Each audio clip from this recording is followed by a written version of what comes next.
Games are so much more than, well, games. They're complex, engaging, exciting artifacts that play a significant role in society, education, and beyond. That's why we founded Board Game Academics earlier this year. As a group of tabletop gamers and academic professionals, our mission is to combine research and gaming in novel ways that benefit academia and the tabletop industry. We're doing this by focusing on the historical, cultural, and systemic exploration of games as they relate to complex themes like race, gender, nationality, ability, sexuality, and class. To present and celebrate the work of the researchers who have submitted their papers to Board Game Academics, we are holding an inaugural conference on August 2nd. If you're attending Gen Con Trade Day, join us at 2 p.m. on August 2nd. If you're not, registration is now open for the virtual conference taking place on the same day. Register today and discover the exciting, creative, and thoughtful approaches to gaming that are encouraging meaningful discourse between researchers, teachers, and gamers. Use the discount code PODCAST on our website, boardgameacademics.com, when registering to receive the student rate. Again, that discount code is PODCAST, www.boardgameacademics.com. We look forward to seeing you there.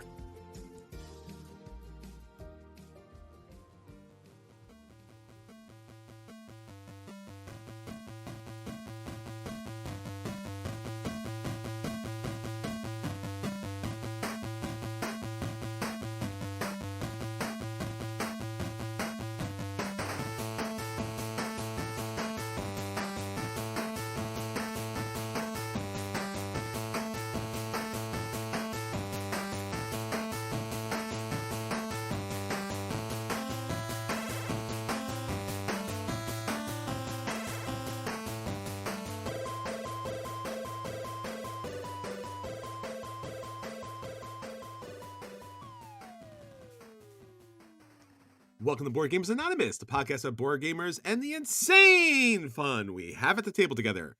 This is Chris. And this is Anthony. And this is episode 434, World Cup Video Game Theme, the IP version. We'd like to thank all our Patreon backers for helping us bring you a brand new episode. All right, friends, we are back and we are talking about the most epic, world-spanning digital version of the World Cup. So, Anthony, a World Cup thing is happening. Yeah, World Cup is, I mean, okay, so if you're not a soccer fan, you're like, okay, I hear about this all the time. What is it? Obviously, it's the biggest thing in the world if you are a soccer fan. And so there are two World Cups every 4 years. There's one, it's the Men's World Cup, and then the next year is the Women's World Cup. The Women's World Cup is particularly exciting, I think, in the United States because our team is ridiculously good. The U.S. women have won the last two World Cups, and they are the favorites to win this one as well. The U.S. men are lucky if they make it into the World Cup. So they did last time, but the time before that, I believe they did not. So yeah, it's fun either way, seeing the best players in the world play for their country, which they get as emotional as you could imagine. Sure. Versus like their day job playing for whatever city they're in. So it's a lot of fun. It lasts for about 2 weeks. There's a group stage in which 4 teams play against each other each once, and then the top 2 teams from that group move on, and then it goes to a knockout round of 16 teams. So we love to do this when there is one, and what we do is we pick 32 games that represent some theme. This time we're talking about video games, and then we run them through, we knock them out, and we pick a winner. So the World Cup is a lot of fun. It's fun to kind of run through these things, similar to what we do in February and March for the March Madness. Yeah, so we have a really cool format to talk about some really amazing games. And a lot of times those video game versions of board games kind of pop and disappear immediately. But there's a lot of great games in there. So we want to talk about all the greats and then, of course, smash them up. See who wins, because again, it's video game theme. So game over for some of them and continue for some other ones. And then again, we'll do it again and again until we come down to a final winner. So it'll be a lot of fun. That's our feature view. So stick with us. Anthony, that's not the only thing that's going on. Stuff is happening with us. We've been dealing with some technical issues over the last couple of months, and we're trying to bring it home. And it looks like we have a new platform. Yeah, we've been swapping around various different tools, trying to find a good one that fits for us. The platform we had been using had some market issues that we're developing. You may have heard some of the issues. So we've been testing new stuff. We are hopeful that we've kind of landed on what works best. Obviously, if you have any feedback, please send it along. We always appreciate it. But Mhm. the plus side is we are now back on YouTube with the audio episodes. For a while there, we were not because the platform we were using did not support that. We're on a different one now, and it does support that. So if you like listening to podcasts on YouTube, and it's just the podcast, there is no video component at the moment, at least. Check it out. It's there. It's available on our channel under podcasts. So youtube.com/c/board gamers anonymous. Yeah, please do subscribe at the very least. It does help with our numbers. A lot of times people take the YouTube stuff super, super seriously. So we could have tens of thousands of listeners on every episode of the podcast. And if we only have a couple subscribed or listening on the YouTube channel, for some reason, it doesn't make a blip with some of the publishers and the people out there. So again, subscribe, listen, or just click along and give us a like or thumbs or whatever it is these days. All right, Anthony. So that's what's going on with us, but there's a lot of things going on in the industry. We recently have been doing our last 10, which is our last 10 years of great gaming. It's going to be our 10-year anniversary coming up. And recently we talked about the Spiel des Jahres and the Kennerspiel. And guess what? There's winners. There's 3 winners. Yeah, we got games. I called at least one of them. I don't remember what I thought the Kenner Spiel would be, but I did call the Spiel last week. You heard it. That was not dropped Whoa. in. I didn't ADR that at all. So That's great. yeah. So Dorf Romantic won the Spiel des Jahres. Honestly, it's the only one of the bunch that I played, but I did really like it when I played it. You can listen to my review Mhm. from a few weeks ago, and yeah, it's a really faithful adaptation of the video game, and the video game already felt like a board game. So I think it's like a Sure. snake eating its own tail a little bit, but I'm happy with it. I know some people aren't, but I'm happy with it. The Kennerspiel winner was Challengers, which I know was controversial as expected. As we mentioned last week, the Kennerspiel is designed not as the heavy game category, but as the next step category. So these are meant Yes. to be games for people who have played Spiel des Jahres games and are capable of playing something heavier, but not a game for like us. It's Yeah, not a this is Lacerda. audience voting, kind of like this is the gamer game from like popularity. And again, Challengers was what I thought, because again, it was the lighter of the 3. Iki is certainly the superior game, and then Planet Unknown have not played yet, but a little bit lighter, but Challengers seem to be of that weight, so to speak. Yeah, it makes the most sense based on what this award is supposed to be. Hmm. So whether you like it or not is not relevant to that question. I don't know. I haven't played it, but it's definitely in line with what they're going for this award. Yeah, it's up on Board Game Arena, so if you want to try it for free, you could do so. And I was pulling for the Kinderspiel, and I got myself a win there, Anthony. Yeah, Mysterium Kids. yeah, this is great. I'm glad. I remember when they announced this, I was just happy that it existed because Mysterium is Yeah, such a cool family type of thing, but it's a little too yeah. scary for the kids. Hmm. Yeah, they've done a really good job. I mean, I remember years we were just talking about Gen Con before we came on mic. Anthony, do you remember the booth for Mysterium way back when? Oh yeah, that was really cool. I remember And that the was year that game launched, it was like a big deal, and I was not interested because it's just not my kind of game. And I was like, why are people obsessed with this thing? But like, maybe they just want to go inside that awesome looking booth. I don't know. yeah, and I think if I remember, it was released in Poland. It was a Polish game Yeah, initially, yeah, and everyone was trying to get their hands on it, even though I mean, like us English speaking people were trying to get their hands on it, and it was fantastic. I mean, I love that game. I played so many times. It's my most played party game of the last, geez, when it I think 2015 it came out. mm, So ever since I was able to get an English copy, I've been playing with family, I've been playing with friends, gamers, and it's got a really cool, GM DM kind of board set up for you. So if you've ever run an RPG, the idea of this trifold board with all the cards and you have to give clues and stuff like that is a lot of fun. And I don't know. It's a really great game. And then when they shrunk it down and made it a little less scary, I guess, for the kids, more family friendly, Mysterium Park, which was pretty much the same kind of game. It was still a cooperative standalone game, but didn't have the murder weapons. Because again, I always thought it was weird that Clue, a game for kids and families, was all about who murdered who with what weapon. Yeah. That's weird. So Mysterium Park took out murder weapon kind of thing there. And obviously now the kids one, which is great. I love it. I mean, it's better than Clue. Yeah. Just I love Clue, but this makes a lot more sense for kids. So I'm really happy that they released this, and this is something you can play with the family.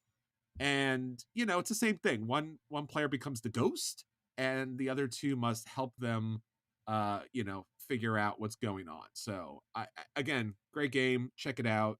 If you can find it, because again, we talked about this. These games will now be automatically hard to find. Yeah. So yeah, a lot of fun there. And Anthony, you found the One Ring card, right? Yeah. From Magic the Gathering. No, we talked about that. Yeah, it's in my bookshelf. No one's. That's why we got the new platform. We were in hard times up until then. Then you just nailed it, and we're good now, right? Oh yeah. I took out a big loan. I just got to get this card sold somehow. Great. So you didn't find the card? No. Oh. No, I got Tom Bombadil. Stupid Magic the Gathering. Well, he's super powerful in his own right, just not worth the kind of cash. But somebody found it out there in the world. Yeah, it did. Yeah, quickly too. Like, I don't think we talked about this when it happened, but it was like we didn't, and we should be because we talk about it offline all the time. I know, but it was like the end of June, which it was the weekend the thing launched. They found it, which shocking. Which I'm sure Wizards of the Coast was like, "Come on." Like, we had this big thing, people are losing their minds, everybody's out hunting for it like Wonka chocolate bars, and someone finds it on day one in Canada. Yeah, in Canada. They sent it to Canada. Yeah, which I mean, come on. Yeah, I mean, on the plus side, we know it's not really rigged then, because if it was rigged, they would have held it back for several years, so people kept hunting for it. They did send it out in good faith, and someone found it right away, and now they are that's crazy. A multimillionaire probably. So. That's crazy. I mean, I'm happy. I'm happy for him for finding it. That I can't imagine what that experience must have been like to open that pack. Oh my gosh. And just be like, this can't be. Especially because if you're opening an opening weekend, you're probably at a game store, at an event, and so you're surrounded by other people. You're like, these are my friends, but they also might murder me for this card. So yes, I mean, it's literally what the One Ring does, right? Yeah. Hey, what'd you get in your pack? Yeah, I gotta go. Yeah, this gaming thing is not really my thing. And where's the back door? Can I take the back? I can take the back door, right? Sneak out the back. I can sneak out the back. It's crazy. It's cool though. The whole thing's been kind of fun, a little gross in a capitalist kind of way, but also kind of fun. Just like watching people hunt for it. And there's other stuff out there. There's a bunch of other serial numbered rings to find. So yeah. So I have not bought Magic the Gathering cards in like 10 years, and I haven't played regularly for like 20. And I have bought a few packs of this set because they're fun to look at. It's fun to kind of see how they've transferred the mechanics over to this particular world, but the artwork is also really, really interesting, which is always the thing about Magic, right? You get all these different artists, they're all doing different cool things. Beautiful. Fantastic. So it's not like Fantasy Flight where you have like one interpretation of the world and it's kind of redundant across their games. It's 100 different people's interpretation of this world, and that's really cool, and some of them are like a lot of fun to look at. Yeah, no, I've really been impressed by all the artwork that's been out there, all the images, and it does draw you in. Yeah, it does want, if you have any kind of connection to the lore whatsoever, you do want to get back into it. So they're doing, like you said, they're doing what they need to do to draw people back in. I guess it's, they did the same thing with Transformers. So it's like, oh yeah, Transformers, I like that, please don't pull me in. Oh, Lord of the Rings, I like that, please don't pull me in. Like I can't do that. And then the One Ring card, I guess the best thing to say is it's good for everyone's wallets. Yeah. that this was found, because inevitably I would have been drawn to at least buy one or two insanely expensive packs just to think maybe I would have one shot in a million, just to have that one shot. Yeah, So I'm shocked that this got picked up so quick. I I know. I want to call shenanigans on it. I don't know. I mean, I don't think so. I mean, it seemed like a really nice guy, Canadian guy. Just it's just so weird. Yeah, It's weird. yeah. I mean, it's how random distribution works, right? I it could get guess. found on the first day, or it could get found in 10 years. Who knows? Well, like you said, it's good that it long on the long term. It's good that it is. It's a little sad that it is because we can't go buying decks hoping that like 5 years from now or 10 years from now. And I guess I feel bad for all those people who must have like invested. Yeah, Right, there had to be a lot of gamers out there who bought tons of these cards. that's the thing, right? Like, and we know people who do this, so they We do. probably went and bought all these collectors boxes, put them in storage, and they're like, I'm gonna let these Yes. appreciate and hope nobody finds that ring. Yes. And then these cards, which have just gotten more expensive, like there is no MSRP. It's kind of a gross thing that Wizards does. There is no MSRP on Terrible. the collectors cards. People could sell them for whatever they want. But like Yeah. the pack I bought on opening the release day was like $32, right? Mhm. Cases of these for 12 were going for about 450, and they kept going Wow. up until somebody announced Crazy. they'd found it, and now it's kind of back down around $400. That's still crazy though. It's still like $40 a pack. Um, Yeah. and I cannot imagine what those would cost if you waited 5 years and nobody found that ring. You know, Oh, I hundred can't bucks a imagine. pack, $200 a pack. I'm sure. I mean, they do that with a lot of like baseball cards, Yeah, right? Where like these are packs and it could have like the thing that you'd want or not. And do you open it? right. It's like Yeah, even if you sell it for like $100,000, if it has the card, you've just given away millions. yeah. I know. So It's all gambling, that's man. It's all gambling. oof, terrible. And surprisingly enough, the card itself was graded, which was brilliant and smart, and Yeah, the person did everything right, but was only a 9 grade ranking, which is because of production issues. yeah. It doesn't seem like the person who opened it, you know, did anything wrong. It was just it wasn't a perfect printing, which is terrible. I'm sorry. I can't. The thing is, it doesn't matter though because there's only one. The thing could have come out bent in Yeah. half, and it doesn't matter because there's still only one of them. Oh my god, if you bent that card in half and you're just like if you mistakenly like ripped the pack or something, nope. Nope, nope, nope. Nope, let's not even talk about that. That's way too painful. That would be a bad thing. So again, congratulations to whomever, and I think I don't know if the name has been released at this point. Again, hide. Yeah. Hide the ring. Hide it. Keep it secret. Keep it safe. Tell no one. And various other Lord of the Rings quotes that are related. All right, well, that's what's going on in the world of people getting really cool cards and things out there. Obviously, we'll be at Gen Con and maybe we get some cool stuff. I mean, Lorcana is going to be there for half a second before it sells out. So I don't know. We will be there to witness the blur of people who just take out that booth within 3 minutes. I'm Yeah. sure. Yeah. Well, I don't know if we'll be there to And witness it, but we'll hear it in the distance.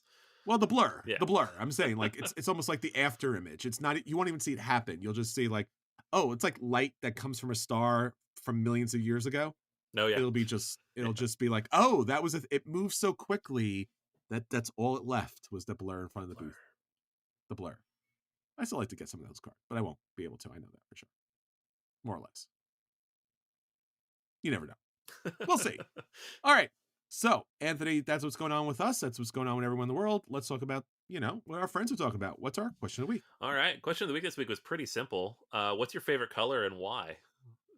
Player color. Color of what? You have to Player be more color. specific. Yeah. Player color. Yeah, All right. yeah. Not just favorite color. It does overlap a lot, but also not always because, well, we'll get to it. So over on the Patreon, Drew says blue. 1, it's usually available in games. 2, I usually wear blue. 3, it hasn't been claimed by my gaming group. So I think those are like 3 of the big ones, right? Sure. Is it in games? Do I like it? And are other people going to take the color? Charlie says purple because it stands out on the board in most games. I find this is less true in space games since purple is a popular art color. Purple's a tough one. I always will take purple as well. I like purple, but it's not in a lot of games. True. Whiskey Punk says orange. It's my favorite color. I even bought a bunch of random orange pieces so I could add them to games that don't have orange. Oh, that's awesome. I That's love that. commitment, man. If not I usually available, play yellow. yeah. Yeah, I usually play orange if it's available, but it's rarely Yeah, available. it's a weird one. It's like in Tool games. There's often orange because he has all those Mm. pastels. Um, Ryan also says orange because it's bright, flashy color that is generally easier to find on the game board. Martin says yellow is my go-to. It's so bad that if I'm not yellow, I will move your stuff. Ah, there you go. Yeah, a lot of these answers. A lot of people mentioned how they will move other people's stuff. Or All right, so I'm not alone. no, you are not alone, sir. um, I always tell people it's my assigned favorite color from my wife. Early on during setup, she kept handing me the yellow player stuff, and I asked her why she did that. She told me, I thought yellow was your favorite color. Aw, Yes. that's adorable. Yeah. Peter says also yellow. I used to always play green. My friend played yellow. His reason for playing yellow was that yellow was generally the last one chosen. Every time someone in a different group I was hosting continually took green from me, so I started taking yellow as it was last chosen. When I would go back to the other group, this would cause problems as my friend would now move my pieces. Over time, yellow became my color in both groups, and now if someone else takes yellow, I will end up moving their pieces. There you go. This is why I primarily play yellow. Uh, this came up a lot. Like I said, I have experienced this. I've gone through this. I'm on my third color.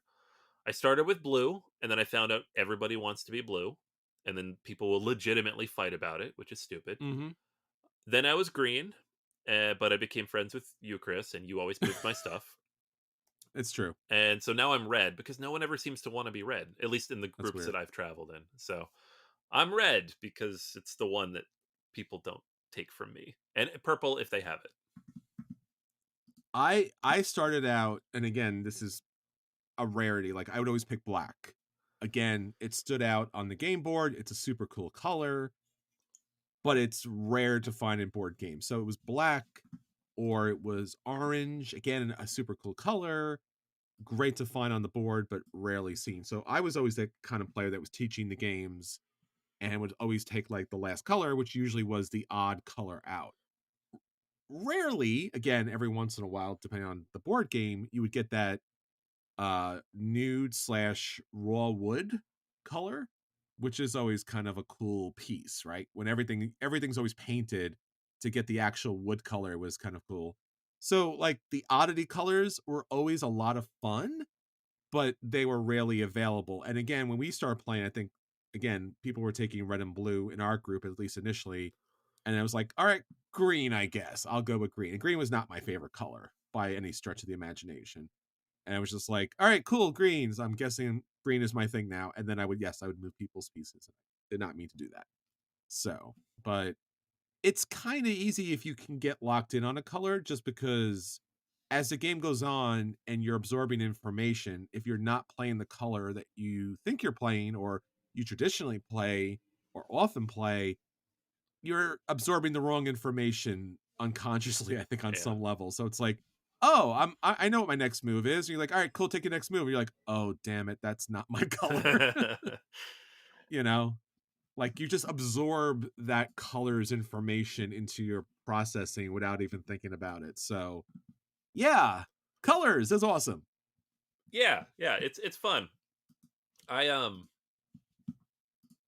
I don't know. It's a funny thing. I'm sure I move people's pieces sometimes too, so I never get upset when people do it. I'm just like, hey, hey, hey, stop it.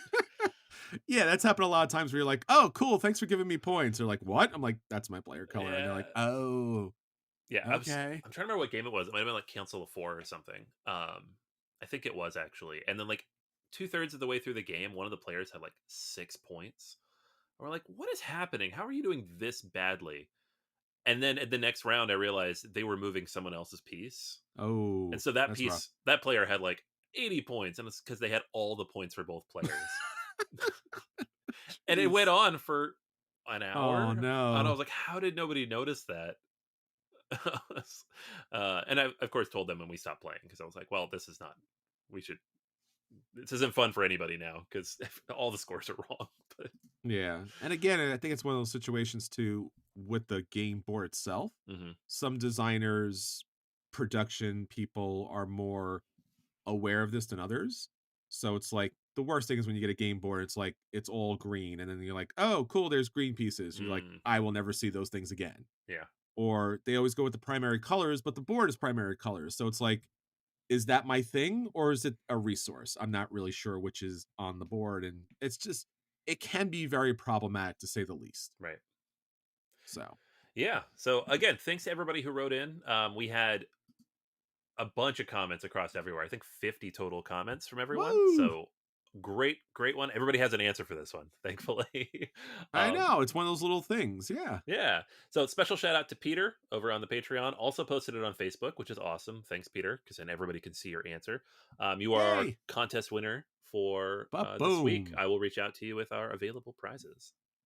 All right. Great. Thanks, everybody. Love hearing from you. All right. So that's everything that's happening from our listeners. Anthony, let's get on to the games that we want to hit the table. Let's talk about our acquisition All disorders. right. Yeah. So I'm going to keep it simple and quick this week because we got a big old World Cup thing coming up. But Hmm. this game is called Luddite. It is on Kickstarter right now, and it is a roll and write, but with a graphic novel narrative integrated into it. So you can work together, or you're not working together, but a whole group of people can kind of progress through the story together, however many you want, because it's a roll and write. And you are a Luddite, so you are trying to hack into this system and basically fight this AI type of system. The story seems at a top level kind of all over the place, but it's basically humans versus AI, and you're trying to break the machine, which Oh, I'm all for because AI is gonna eat us, man. It's no good. I, for one, welcome our AI overlords. Just saying. Yeah, you say that. I do. They're awesome, and they are certainly not at all listening to this in the future and going to spare me from the AI apocalypse. Yeah. So yeah. So, yeah, like it's a roll and write, obviously first and foremost. So it's pretty straightforward. There is a print and play option if you just want to like, if it's like $6, you can download it, or you can pay the full like $40 for the digital or for the physical version of it. There's also a digital version of it. So a lot of different ways to play this. Um, there's not a lot to it, obviously. The graphic novel being mixed in there is kind of cool. It's like a separate thing, but like the game itself is like 3 dice and um, some pens, right? So I'm gonna check this out. I'll probably back it at like the print and play level. Just to see what it's like, and it looks cool. I like this idea of kind of mixing mediums a little bit. So it's not just a game, it's not just a graphic Hmm. novel. It's like an interesting, unique way to build a narrative into a game that you wouldn't think of being narrative based. So uh, cool stuff. It's not doing.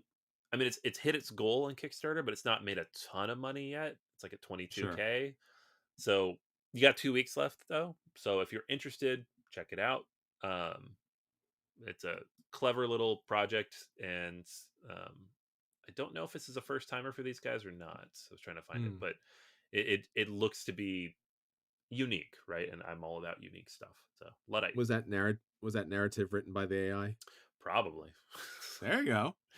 Comes uh, back around to it. People keep trying to do that ironically, and then everybody's like, "No, it's bad. Stop it. It's not funny.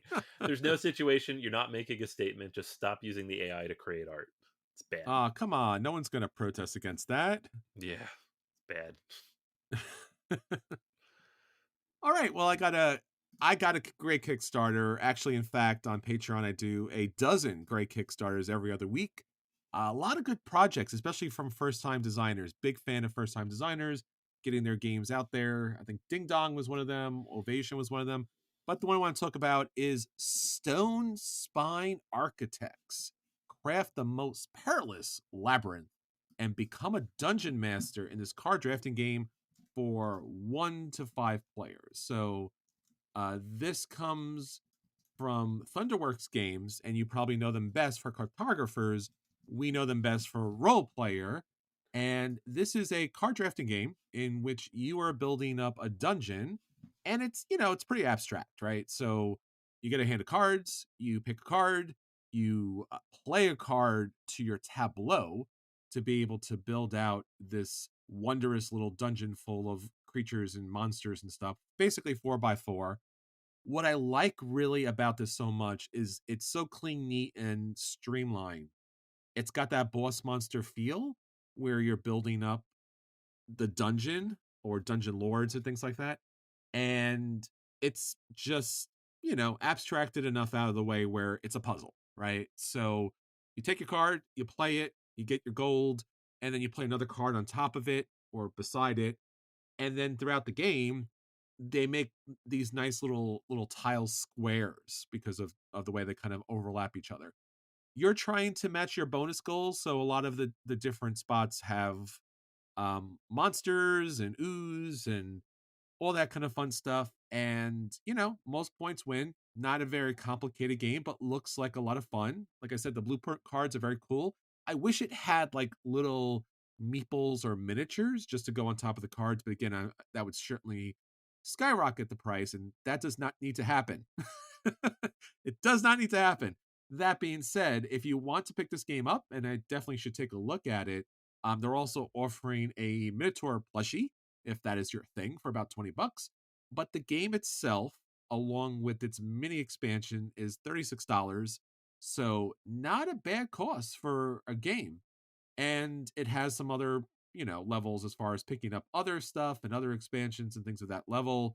But yeah, if you're looking for the game itself, again, I don't know if you're looking for the plushie, you can, but the game itself is $36. Shipping is fairly, again, going back to like what's expensive and not, fairly inexpensive. In US, you're again talking about $8, and it has a small discount. This is something you could certainly pick up in the secondary market, but if you want to check it out, it's on Kickstarter, and it'll back on Tuesday, August 1st, 2023. Cool. Yeah, this looks cool. And they make good games. Like even the ones that haven't really clicked with me, I'm like, it's good. I can tell it's good. It's just not for me. Yeah, absolutely. All right, so those are the things we want to get to the table. Anthony, let's talk about the games that did hit the table this week. We'll let people know if those games are a buy and they should round pick those games up. If those games are a play and they should sit down and play them. If those games are a dodge and they should avoid them. Or in fact, if the games are the dreaded burn and no matter what you do, no matter the player color, you will not ever play them again. So what do you have for this week? All right. So I am going to talk about The Princes of Florence. And you Okay. might be saying, hey, that game is 23 years old. And I would say, yes, Hey, that game's 23 years old. it is, Chris. It is 23 years old, but it's a good one. And there's a new edition of it coming out this month from WizKids. So they sent us a copy of the game. This is a review copy we're talking about here. And it also happens to be one of my favorite games. So this has been on my top 100 for several years. I really enjoy it. It's a funny one. It's made by Wolfgang Kramer and the Ulrichs. But it's a funny one because it does feel like a game that came out 23 years ago. And at the same time, it still feels ahead of its time. So it manages to do both simultaneously because mechanically it's doing really interesting things. But then some of those mechanics feel a little disjointed. Um, the game in a nutshell, though, you have the this player board in front of you with a grid, and you are trying to build out this wonderful location for all these different artisans to come and create their work in your space. So you are, one of the princes of Florence. You are trying to collect the most artists. And it's not just artists. There's like all these different professions, right? But it's this whole idea of like, the Renaissance era where the rich people would spend all their money trying to like be friends with, Da Vinci or whatever. So the game itself takes place over the course of several rounds. And in those rounds, you are going to be um, trying to play out these profession cards. And there's a few different things you can do. So each round starts with an auction. There's some available pieces. There's some landscape tiles. There's builders that make the buildings cheaper. There's jokers that make your stuff more valuable. But generally, you're just adding stuff to your player board. And then on your action phase, you take two actions, and those will be to draw prestige cards up, recruit cards, or various other cards that you can get. Um, you can build things. So at the beginning of the game, it's really expensive to build. So you're going to want to get like one builder eventually, but you can build these different buildings.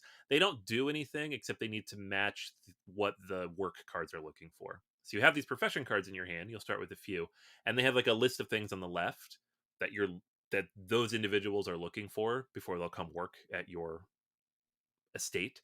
Um, and so you want to like build the building that they want, and you want to have the freedom that they're looking for.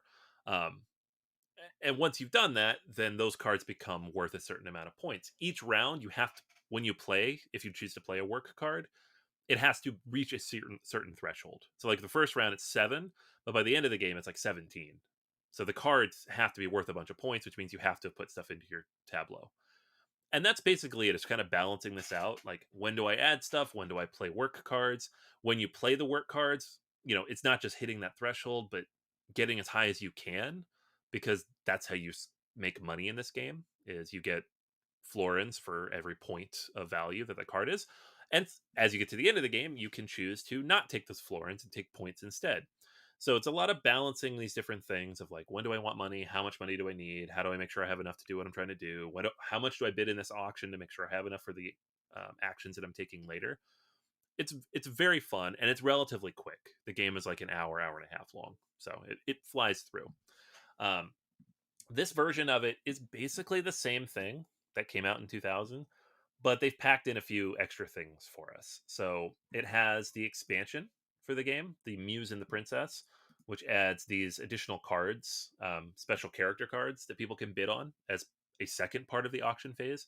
I've never played this game without this, so I can't tell you what the base game's like without it, but I would say, based on how much I like the game with it, it's worth having.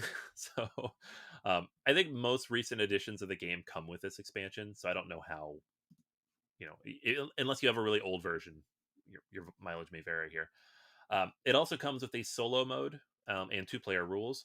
The solo mode is, I believe, taken from the Automa rules from Baolau or Bulu on Board Game Geek, because I know that those rules made it into the Korean edition that came out last year, and I couldn't match in the rulebook. I couldn't quite match like the ownership there, but I'm pretty sure it's their rules. So again, if you have an older version of the game, you can go to Board Game Geek, and then the Automa rules are there for you. You don't need to buy this new edition.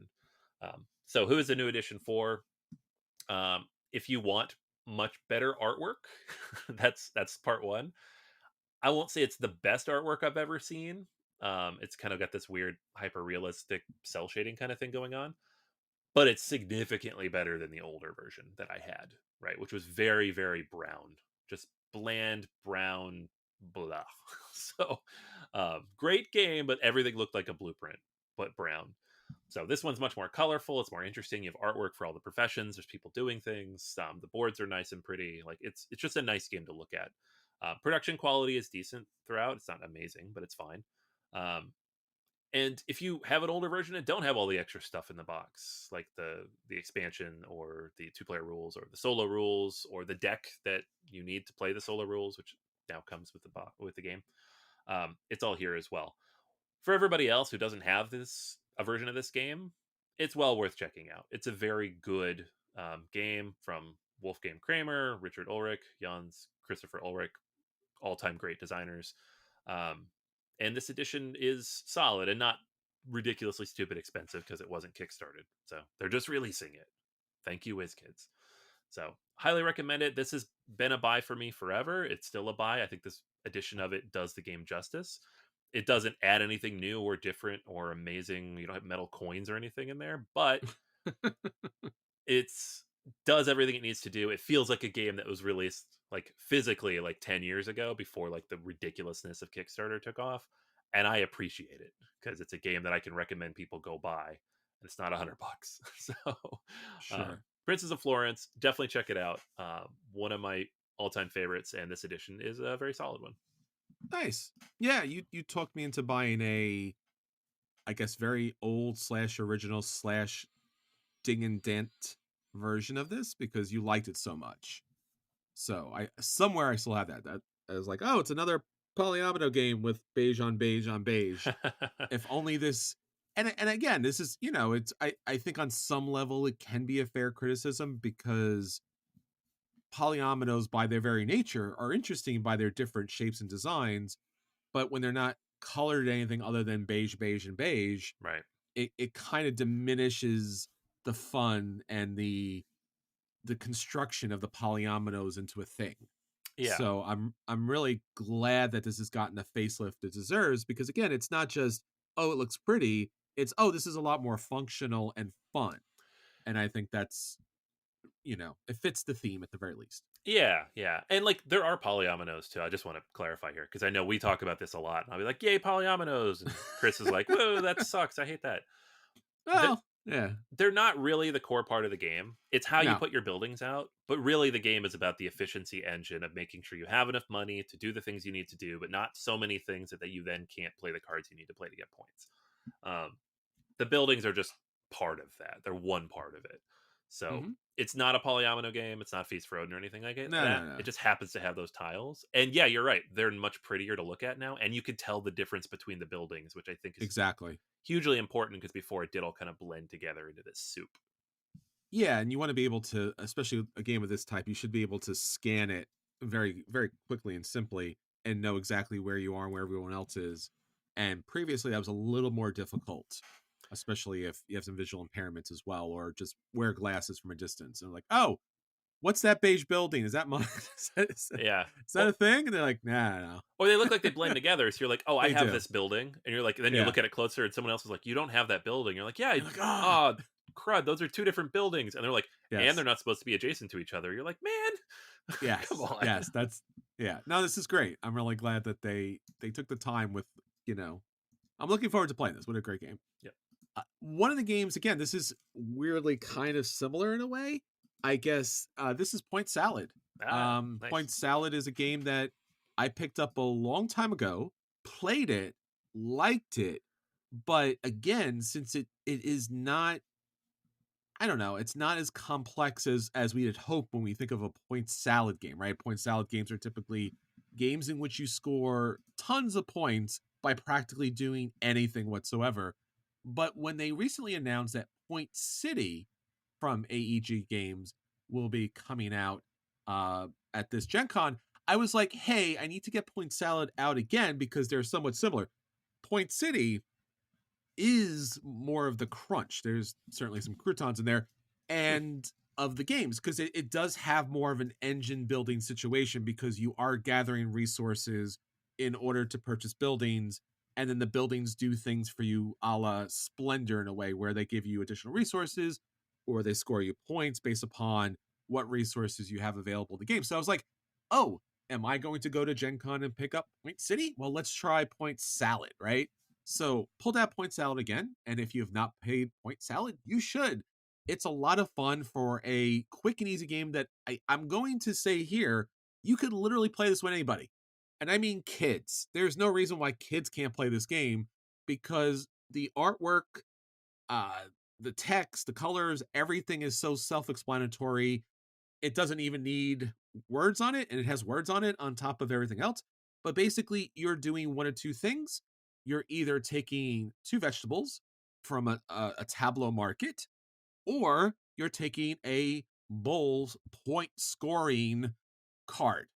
And that point scoring card will tell you exactly what kind of vegetables score in the positive, what scores in the negative, and that's primarily the game. So as the game goes on, you're collecting more vegetables, more point scoring cards, and it has a really cool dynamic where the point salad cards, the scoring cards, the bowl cards on the other side is the vegetable cards. So this is a problem with a lot of tableau market games is that they don't refresh. But when people take vegetables, those point salad cards flip over and they become the vegetable that you might need because you can actually see that on the card. So you could strategically, on some level, be able to pick the right card so that other things flip and become available for you at a later turn. On top of which, if you got a point salad card, scoring card that's not really working for you, there's an optional rule where you can actually flip that card over back to the vegetable side and score additional points. I guess the most fun about this game is as people are building up particular vegetables in which they're scoring. So if you got carrots, get all the carrot scoring cards. And then as you do that, people start seeing that. And then there's some hate drafting, or you're yelling at other players, dear God, just take some carrots because we got to stop this carrot roll that's going on here. It's a lot of fun. It's a great game. Plays with everybody. I mean, I would say it's less than a 2-minute talk. You're taking two vegetables or you're taking the point scoring card. That's it. Mhm. Fun game, easy game, inexpensive game that you should be getting to the table. Certainly, absolutely check that game out. That is Point Salad. Great game. Yeah. And anytime we talk about, oh, you can play with anybody, I just always, if I could play it with my students, like teach it to them and they can play it and finish it in the class and they have fun, that's like anybody could play. That's literally anybody. Yeah. And this one's always a hit. All right, so that's now on to our feature review. So our feature review this week, Anthony, is of course the big World Cup gaming phenomenon. This year, the theme is video games. There's video games and board games? Yeah, crazy. Video games and board games, it's become more of a thing. It's been around for 25 years. People have been making games out of video games. It makes sense. They cross over. There's a lot of shared DNA in terms of how they're designed and developed and produced. But at the same time, it's really since Kickstarter, and we talk about this a lot, that we're starting to see like a flood of them. And the reason for that is there's a lot of games now where like, look, miniatures of the character that you love in this video game. Now it's on the table and there's 4,000 of them and it's $700. People pay for it. It's crazy. So we took 32 of those. There are many more. There's like 1,000 on Board Game Geek, but we took 32 based on popularity and recency and matchups. And we put them into 8 different groups. We're going to talk through each of those groups and tell you which 2 we feel best represent tabletop gaming as we like it. And then we're going to run through the 16 that survive and get to one winner, World Cup winner of board game that is based on a video game. Here you go. All right, what's up on our first wing here? All right, so I'm going to list off all 4, and we'll talk about them as we go. We have a good opportunity here to kind of compare and contrast. Mechs versus Minions, the programming game based on League of Legends-ish. Dorf Romantic, which just won the Spiel des Jahres, and is a pretty faithful, I wouldn't say one-to-one, but pretty close adaptation of that game. Minecraft Builders and Biomes, which is a resource collection game set in the Minecraft universe. And the Monopoly Gamer. That's right, we put Monopoly in here. This is the Mario Monopoly that shortens the game, makes it point-based, and gives you a limited number of rounds. So it turns Monopoly into a 1-hour experience. Better. Is it great? I don't know. It's better. What do you think, sir, of these 4 games? It's hard to argue against the Spiel des Jahres winner. Certainly that is the favorite of all favorites here. The only thing that I think that kind of really matches up and pushes back a little bit here is Mechs versus Minions. Really, really tough. I'm going to go with you first, Anthony, because you've played both of these extensively. Yeah. So I mean, thankfully we get to pick 2 of them, but yes. I'll just be blunt here. Monopoly's not moving on, but oh, come on, man! There's no way. What the heck? This blows my mind. I would quit the podcast if you fought on that one. But it is the least bad version of Monopoly I've ever played. Wow, that is saying a lot. It's short, right? Yes. It's short. I don't hate it. Like my kids want to play Monopoly, and I'm like, what about the Mario one? And they're like, sure. I'm like, okay, that's fine. I can play the Mario one. The game actually ends. Somebody wins. It's great. So. There's a Mario Kart version too. I think an Overwatch version they made, but it's fine. Minecraft Builders and Biomes is a pretty decent, like light Euro type of game, but I don't know that it really fully represents Minecraft very well. It abstracts a lot of things. There's not really like you have this big cube full of cubes, and you're taking different colors. You're mining it basically, and then using those to build different things out onto the map. I don't know that it really captures that as much. Sure. Dorf Romantic perfectly captures that game. Like if you play that video game and like it, you will like the board game because it's basically the same thing, but tactile and cooperative, which is great. And Mechs versus Minions, that's a tricky one because we've talked about this. It doesn't really represent the video game, but it's such an amazing production, and it has so many elements that could be in a video game, just not that video game. Yes.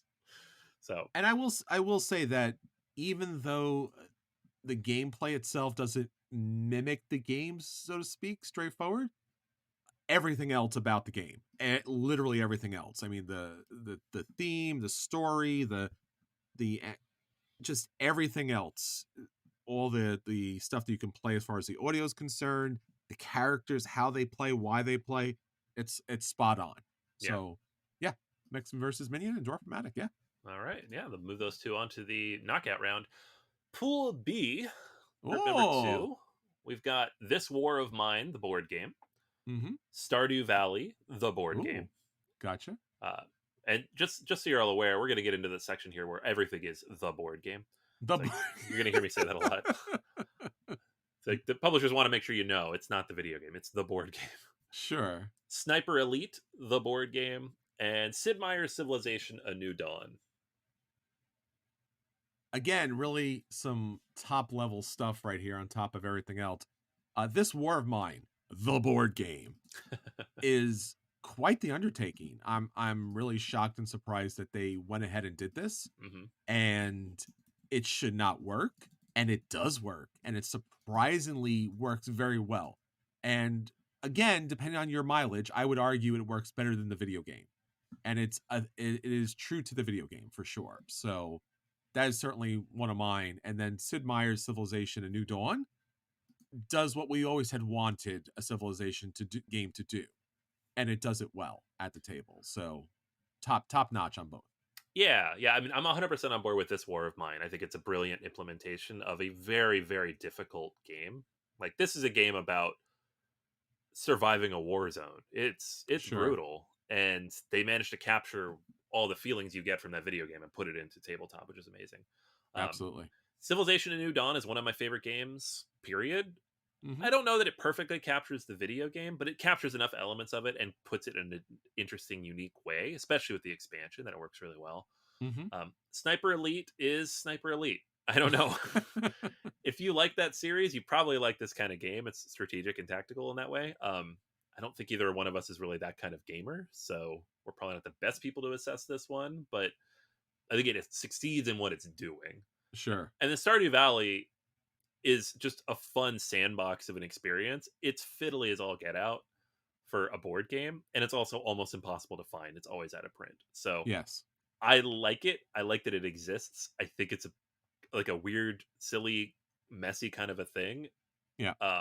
Whereas the video game's not really that messy. It's pretty tightly made. So yeah, This War of Mine and Sid Meier's Civilization. I would agree with you. Ditto. All right. Next pool. All right, pool C, we've got Age of Empires 3, which later became Age of Discovery. We have The Witcher Old World. This is the new Witcher game that just released a couple months ago. Europa Universalis and Street Fighter the Miniatures game. So we've got two tactical strategy type of games. We've got a big old RPG and we got a fighting game, all turned into board games. I mean, back in the day, I played more Street Fighter than I played any other video game out there, and it was just unbelievable to see it as a board game. And the miniatures were so well crafted that they were worth picking up for them alone. The game itself, and I think this is a problem with most of these games in this category, is like, hey, let's just barely put a game together here. Now, on the opposite way, Age of Empires 3 is like probably the game I played most on the PC, and I just love and adore that to the ends. And I sometimes even watch, old playback videos on this. So to have that in the board game form and for it to play so well, makes sense for me. And that's going to be my pick, is Age of Empires 3. Yeah, it's a classic, and Yeah. playing the updated version, it's clear that some of the mechanics are a little outdated, but it's still Yes. so good. It's such a good game. Yeah, it's on the flip side of that. I would say Europa Universalis it's about as big and sprawling of a game as you're going to get, based on a video game, which is funny because a lot of these are big and sprawling. Sure. And we played an early version of this. Oh my God, way back when, 6 or 7 years ago, it's and crazy. it's just now finally coming out. It's like a weight 4.6 on BGG. This game is nuts. We're talking 5 to 10 hours. Which is great, because if that's that is the video game. So I say we go with that. Love it. No, love it. Remember it way back in the day and getting to sit down, and it's just like, oh, you went for this. Like, it wasn't like you dumbed it down or you played fast and loose. Like, this is the game. So great. Absolutely. Yep. All right, moving on to Pool D, we've got Anno 1800, Bloodborne, the board game, Master of Orion, the board game, and The Witcher adventure game. I'm going to telegraph my handle here a little bit and say I absolutely hate the Witcher adventure game. I think it's terrible. Oh, So I put it in here because it is a popular old Fantasy Flight sure. Ignacy Trevicek game, but oh my god, I've not had less fun playing a game, I think, ever. So, Oh, jeez. Well, throw a coin to your Witcher. yeah. I played Anno 1800, and I played the board game before I played the video game, and then after I played the video game, I every time, and I own a copy of Anno 1800. I sneer at it every time I see it on my shelf. I'm like, you're not your brother. Your brother's better. It's like, why aren't you doing the cool things that you did in video game format? And it does not. So I by process of elimination, that is not a game that should be moving on. Yeah. Master of Orion's very clever and fun and super overlooked. Cryptozoic did a great job there. Bloodborne, the board game, is one of the better of these like dudes on a map type of thing. Sure. It's a puzzle. It makes it into a puzzle, which I love. Gotcha. It's a bunch of sprawling boxes from Simon, so meh. But the core gameplay is good. Yeah. Same. All right. Well, I think we got our two then. All right, yeah. Bloodborne and Master of Orion. Pool E, Civilization, the board game. Sid Meier's Civilization, the board game, I should say. Mhm. Gears of War, the board game. Bioshock Infinite, The Siege of Columbia. Oof. And Shovel Knight Dungeon Duels. Remember how excited we were about Bioshock Oh my Infinite? gosh. Like, We actually did a whole episode, I think. yeah. That was the feature review. It was like And episode 4. It was it really was early. yes, we go back that far that we remember how bad that game was, and we're still cringe because it's an amazing thematic. I mean, the movie is fantastic. I mean, the movie. I mean, I guess I want to call it a movie because it's just so the cinematics for it. It's incredible, and it's a great video game. And then they were like, "Hey, we're making a board game out of it." And I was like, "Oh my god, this is gonna be amazing!" And like, "Hey, do you remember the thing you love most?" "Yeah, I love the thing I love the most." "That's not this game." And you're like, why? They're like, that background story with the two battling factions, and I'm like, I guess. They're like, that's the board game. I'm like, no, no, and no, I was not happy about that. Yeah. Yeah, So it was a weird one. Like, anytime you adapt something, you're playing as the bad guys. I'm like, why? yeah, Why? I don't want to. I don't want to do that. And then it's so funny too because the main two characters are kind of running around the board without you, and you just the whole game you're just going, why can't I be with them?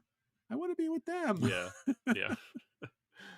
Now on the opposite side, surprisingly enough, Shovel Knight, again, almost more or less standard kind of throwaway platformer kind of thing.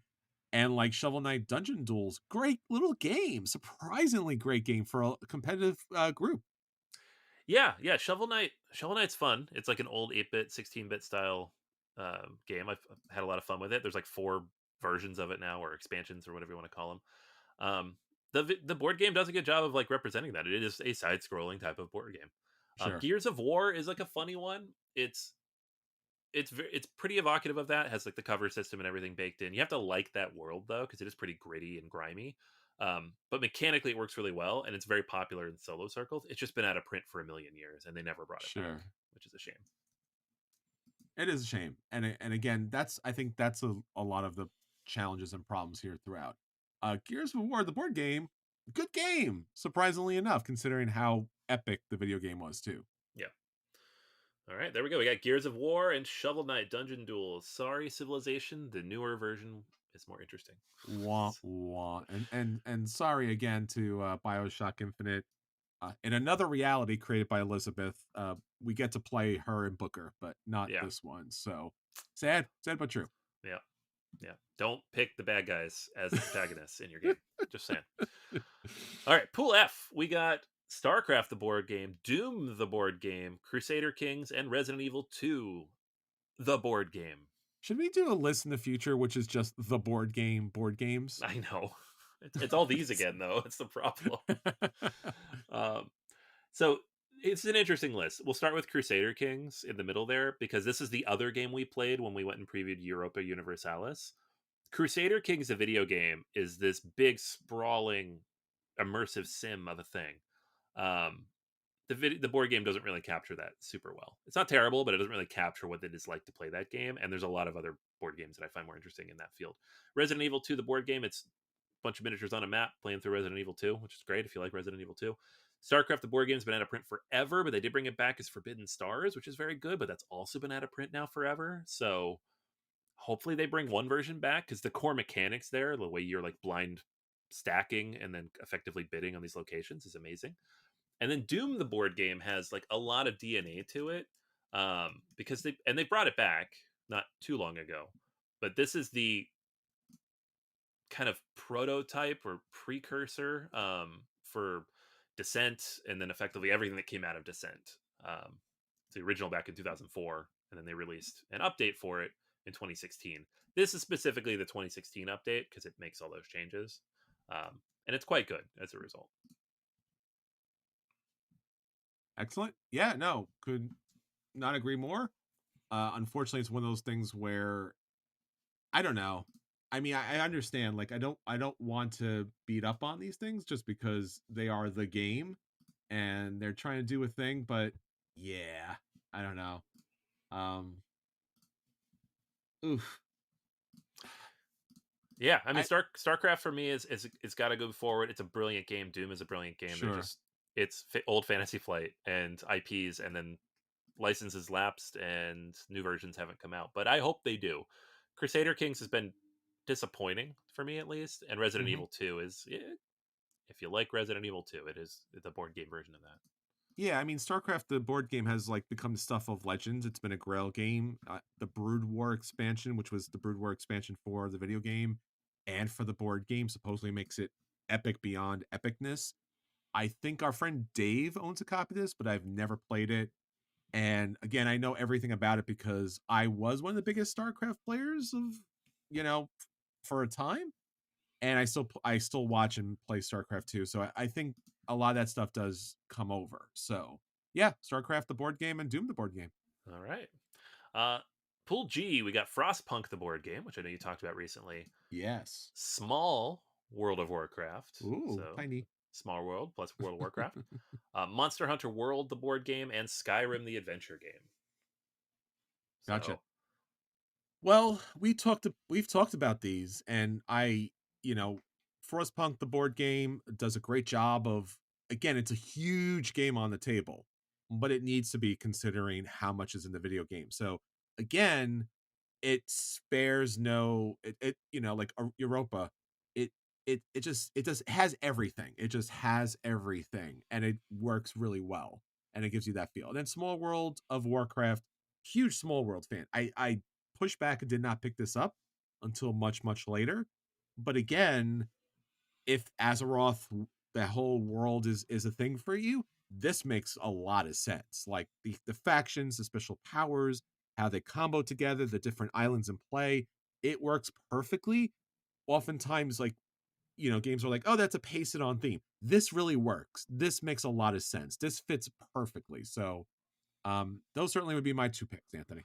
yeah, I think I agree.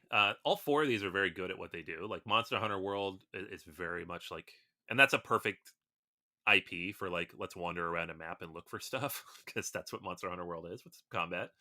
Skyrim, the adventure game, same thing. Like, it is an adventure RPG, and the board game definitely represents that. But Small World of Warcraft, it's a very clever and creative take on the Small World formula, and Frostpunk is just like this big explosion of a game that works in so many ways. Absolutely. All right. All We right, got our and then our last Pool H, we've got XCOM, the board game, the real-time app-based game, Fallout, specifically the one from Fantasy Flight, Pokemon, the card game. That's right, we included it, and Horizon Zero Dawn, the board game. So I had to throw Pokemon TCG in here. I think a lot of people forget, but the video games did come first. They They based did. the card game on the video game because they're like, oh, we've got all these Pokemon. Let's make a card game. And it's now the second biggest collectible game in the world, and it makes them hundreds of millions of dollars. If you say so, I've never heard of it. Yeah, sure. Never? Oh, okay. Great. Well, we just have a friend of ours who just constantly posts that he made like $1 billion off of selling a pack of a thing. So So much money. Yeah. so I have to block that out, Anthony. because I chose board games as my hobby instead of collectible card games. Yeah, So it's good. yeah, I have to pretend that that whole other genre of collectible stuff does not exist because yeah, it's a thing. Yeah, there's other games based on like card games based on video games, but this is the one, Oh, this is right? sincerely the one. Yeah. And then XCOM the board game is actually a fantastic board game. It is. It was very controversial when it came out because I feel like it was this and Alchemist came out at the same time, and these were the Mhm. first games back in like 2016 that were like, "We're using apps," and people were like, "Oh no, no, no, no, no! I hate this." That was me. I did Uh, that thing.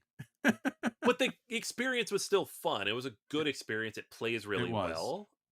I don't disagree that maybe the games won't have longevity because of the apps issue, Mhm. but it's still good and it represents XCOM effectively, right? The It real does. time strategy aspect of it.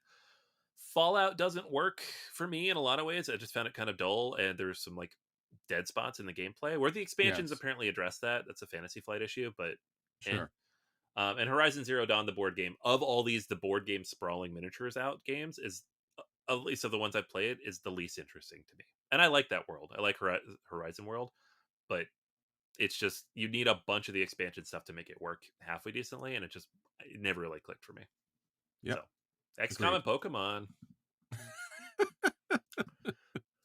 And again, I mean, again, we can't mock it too much. It's a fantastic system, yeah, and it's only because of out of pure heavenly inspired genius from Garfield that it is not number one. Because again, it's number one in every other way. right, yeah, exactly. It works because it's so accessible in a way that Yes. Magic can't be. No, not even close. Yeah. All right, so we have our 16. We're gonna run through. We're gonna pair them off. You're all used to this. We've done our March Madness for years. Mhm. Um, we've Place just your talked. bets, people. Place your bets. Place those bets. Woo! Uh, s- Yell them into your podcast player, and right. we will record them somehow. Yeah. All right. So first up, we have Mix versus Minions versus Shovel Knight Dungeon Duels. Ooh, both very good. Like both. Shovel Knight. Obviously Shovel Knight plays more like the video game True. by far. Mix versus Minions is just epic, like in every way, class, or form. What do you think, Anthony? It's really hard, and the thing about Mix versus Minions that's always hard when you talk about this is it would be a good video game. It would be a great video game. It's just not the video game that it's based on, and that's what Yes, makes it tricky. I like Shovel Knight Dungeon Duels a lot. I don't know that you wouldn't turn that into its own game. It's just kind of a interpretation of the mechanics of basically any side scroller. It could be any of them. mm, It just happens to be this one. So I lean towards Max versus Minions because I feel like if we went why like which of these represents the video game better, we would have made different choices in the pools. sure. Because some of those are just like, well, the game's not great, but it represents the video game pretty well. So Yeah, and again, I think the thing we went into this with, and we joked about throughout, and it fits, is these games are like it's the board game. It first and foremost, it's got to be a great game, regardless of the IP and yeah, everything else. Like if it's not a great game, I don't care whatever else happens. I will nitpick the heck out of it if it doesn't match the video game. But is it a great game? Mechs versus Minions is a great game. yeah, yeah. It's just a weird one, but And again, it's weird, but everything else is thematically true of the game itself. true. Yep. Well, that's my pick. I don't know All if right, you agree. All mine right. as well. So Mechs versus Minion moves on to the next round. Alrighty. Next up, we have Bloodborne, the board game, versus Gears of War, the board game. So It, we've got slinking around, putting your weapons on, hiding behind stuff, or slinking around, putting your weapons on, and getting killed repeatedly. Which one do you like better? yeah, They're yeah, both those very dark and grimy looking games too. they are. It's which plastic miniatures do you want to have tactical skirmish kind of spies slash blow things up? I'm gonna go with Gears of War, the board game, because I think it plays better in a board game where Bloodborne not as much. Yeah, I'm okay with that. I'm honestly I'm pretty drawn on both of these. Like I've played them both. They're both good representations of what Yeah. they're trying to doing, but they also have issues that I found with both. So Yes. um, Gears of War is shorter and doesn't make you buy 400 things. Is it? You And don't yeah, say. honestly, Bloodborne not out of print, but might as well be when you can't get all the stuff for it. Yeah, So it's not. No, I think as a gameplay is concerned, it has what it needs to have, and Gears of War does that better. yeah. All right. Next up, we have Age of Empires 3 versus Sid Meier's Civilization: A New Dawn. Ooh. All right. I oh gosh, again, it comes back to like which one does video game better, which one is a better Yes. game. Sid Meier's Civilization: A New Dawn is a better game, in my Yeah. opinion. Age of Empires 3, well, even still, I don't know that it does the video game any better. It's like a worker placement interpretation of that world. I'm gonna go with the New Dawn, both on personal preference and with the expansion, like the kind of breadth that it gives you, and this strategy of that action selection mechanic. It's not the perfect representation of Civilization by any means, but it's a good game that could be a good video game. I I prefer Age of Empires 3, but what does the expansions, because I played the base game. I don't know the expansions. My pick would be Age of Empires 3, but what does the expansions do? So the New Dawn expansion, the main reason I originally picked it up was they're like, oh, it's got solo mode kind of tacked onto it, but it came out during COVID in 2020, which is a shame because I feel like it could have done a lot of things. But it basically lets you expand further. So it's called Terra Incognita. So you have more exploration. There's new landscapes. The basically the game board becomes more dynamic and changes a little bit more. So one of the main issues that people had with the original is that you don't get like the fog of war effect. You don't get the expansion element. You're missing one of the X's of the 4X. They kind of add that in as much as they can in this form.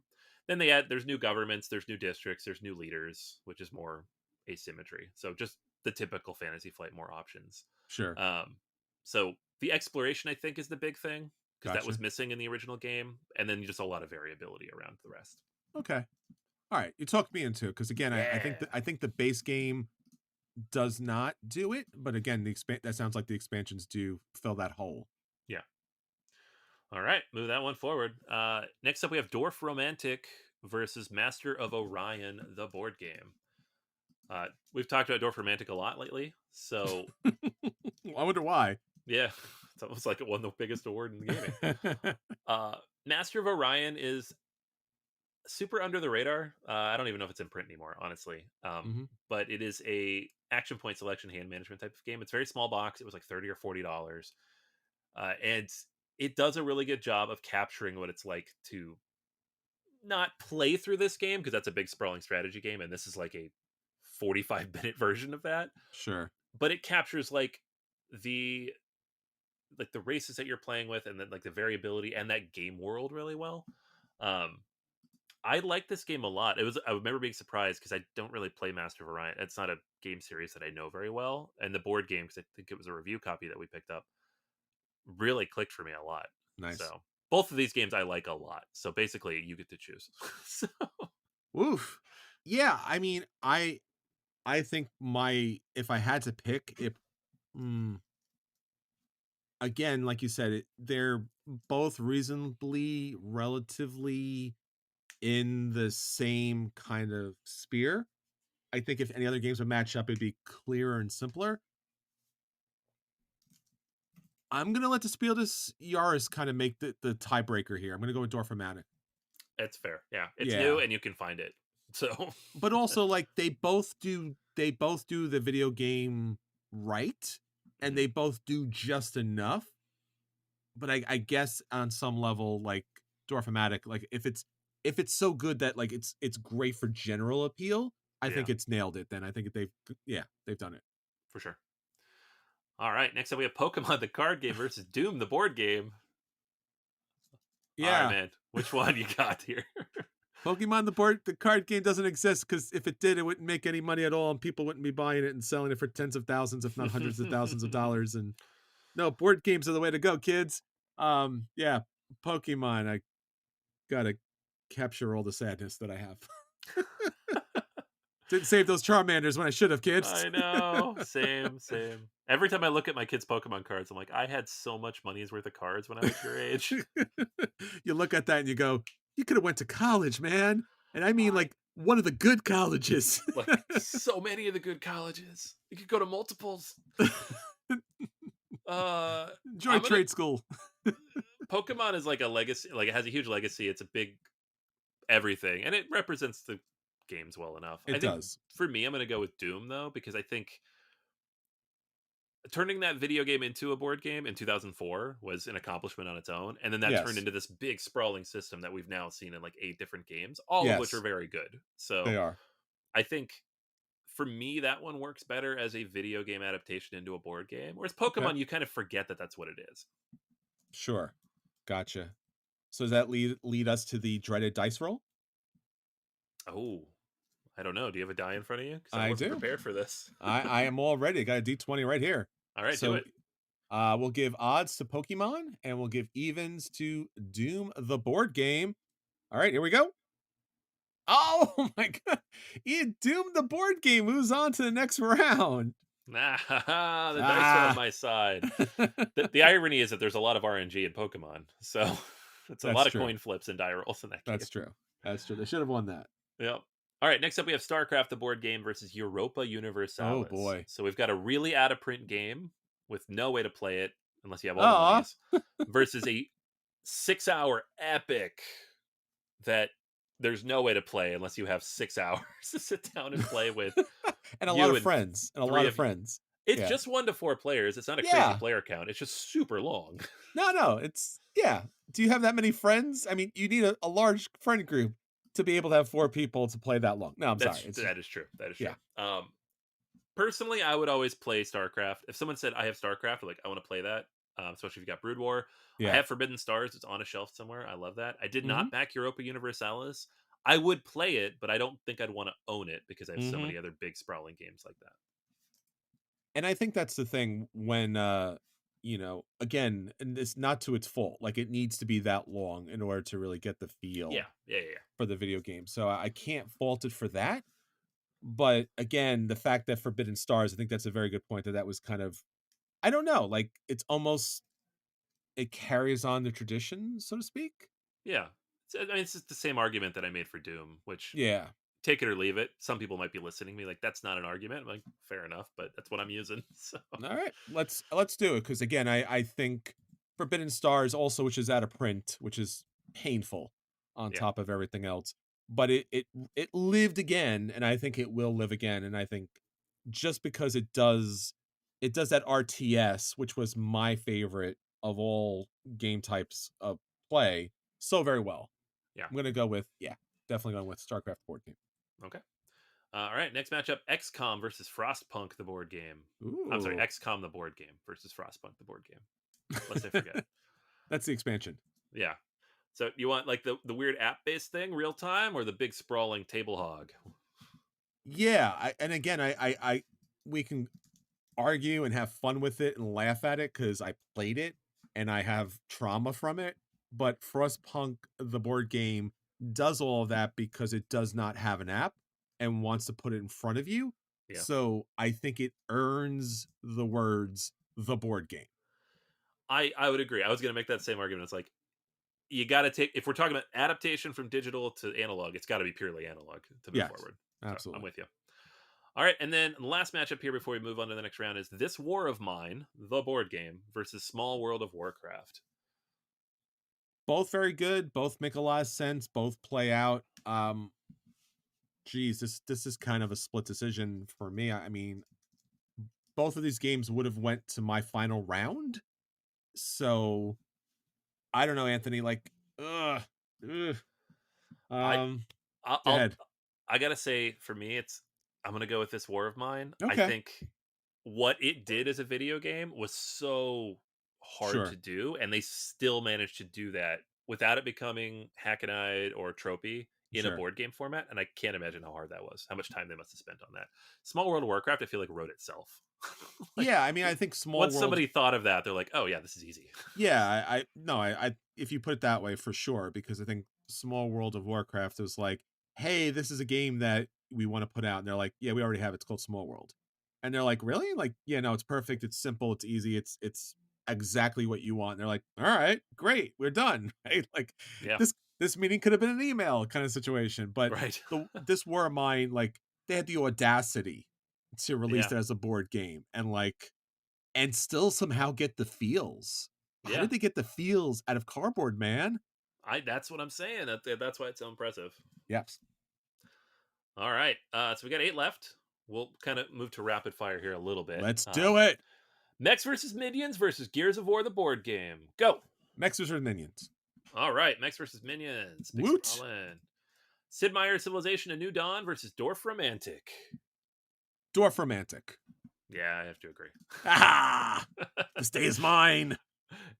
Doom, the board game versus StarCraft, the board game. StarCraft, the board game. Okay.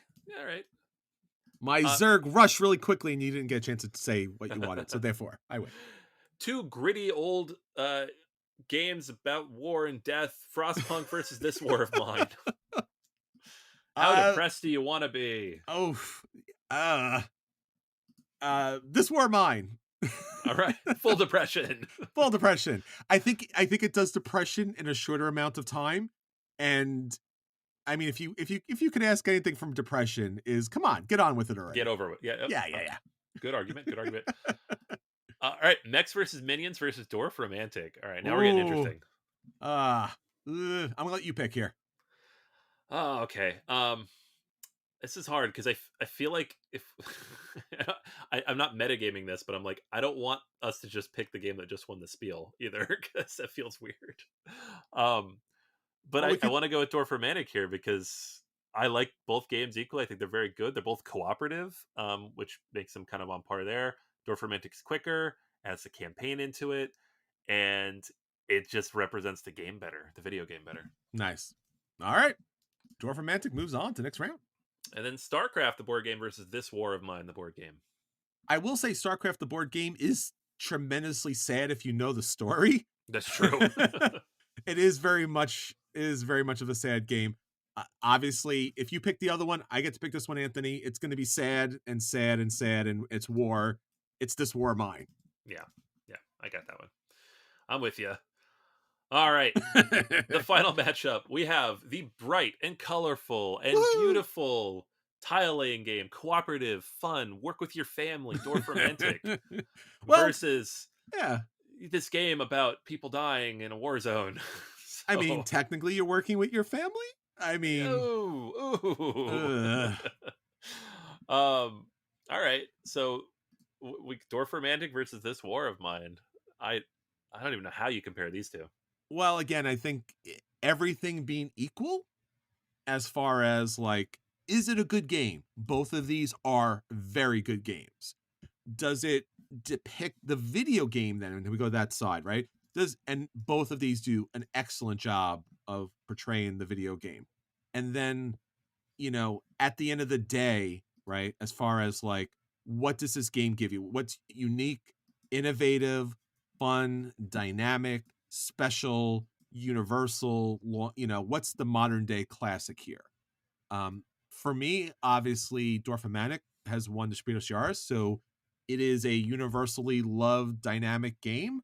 But if I am looking for something that actually, in fact, plays like the video game, and in fact, what that video game does is it kind of somewhat on some level can possibly traumatize you in a good way, if there is such a thing.